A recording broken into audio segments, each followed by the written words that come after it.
حضرت حذیفہ بن یمان ایک صحابی تھے، میرے نبی کریم علیہ السلام نہ ان سے راز کی باتیں کرتے تھے۔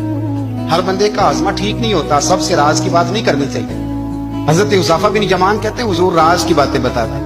مدینہ منورہ میں جو منافقین تھے ان کی لسٹ بھی نبی پاک نے حضرت حذیفہ بن یمان کو دی تھی۔ جب کوئی مشکوک آدمی مر جاتا نا تو صحابہ کہتے ہیں ہم دیکھتے اگر حضرت حذیفہ نے جنازہ پڑھا تو ہم بھی جنازہ پڑھ لیتے۔ نبی پاک نے بھی کچھ جنازے نہیں پڑھے، ترمذی میں ہے، فرمایا عثمان سے جو بغض رکھے اس کا جنازہ نہیں پڑھیں گے۔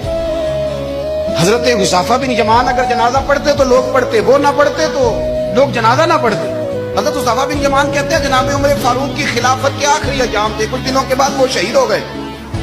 فرماتے آدھی رات کا وقت تھا، میں گھر میں سویا تھا بڑا بے فکر، اچانک میرے دروازے پہ دستک ہوئی، میں گھبرا کے اٹھا، اتنی رات کو کون آیا؟ اتنے قربان جاؤں، دروازے پہ گیا تو امیر المومنین فاروق اعظم دروازے پہ۔ میں نے کہا عمر کوئی حکم تھا تو مجھے بلا لیتے۔ کہنے لگے میں نا امیر بن کے نہیں آیا، تیرا ویر بن کے آیا ہوں۔ امیر المومنین کی حیثیت سے سرکاری کام سے بلاتا تو وہاں بلاتا، مجھے ایک ذاتی کام پڑ گیا۔ کہتے میں نے عمر کو گھر کی اندر بلا کے چارپائی پہ بٹھایا، میں نے کہا حضور میں غریب آدمی، میں کیا آپ کے کام آ سکتا ہوں؟ تو کہتے انہوں نے نا مجھے ساتھ بٹھا لیا، پھر میرا ہاتھ پکڑ لیا، کہنے لگے تو عمر کو جانتا ہے؟ عمر جھوٹ نہیں بولتا، تو جانتا ہے عمر وعدوں کا پکا ہے؟ کہا حضور جانتا ہوں، اس وقت آیا ہوں جب دیکھ بھی کوئی نہیں رہا۔ حضرت حذیفہ بن یمان کہتا ہوں پریشان ہو گیا، حضور پہلیاں نہ بجھوائے، مہربانی کر بتائیں کدھر آئے ہیں؟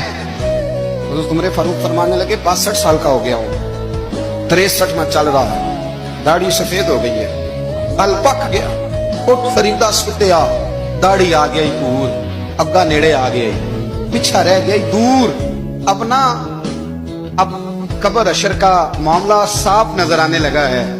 کہا حضور مجھ سے کیا چاہتے ہیں؟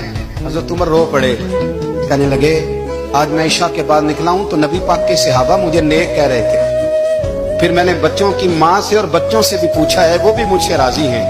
اور حذیفہ تیرے ساتھ نبی پاک راز کی باتیں کرتے تھے، سچ بتا کہیں عمر کا نام منافقوں میں شامل تو نہیں؟ سچ بتا ان منافقین میں تو شامل نہیں، کہیں اوپر سے تو نہیں سارا کچھ؟ حضرت حذیفہ بن یمان کہتے ہیں میں باپ کے مرنے پہ اتنا نہیں رویا جتنا عمر کے سوال پہ رویا۔ میں قدموں میں بیٹھ گیا، میں نے کہا نہیں عمر یہ تو میں نے نہیں سنا، لیکن یہ میں نے نبی پاک سے ضرور سنا ہے کہ میرے بعد اگر کوئی نبی ہوتا تو عمر ابن خطاب ہوتا۔ یہ میں نے اپنے کانوں سے سنا ہے کہ عمر جس گلی سے گزرے شیطان راستہ بدل جاتا ہے۔ یہ میں نے اپنے کانوں سے سنا ہے کہ 950 سال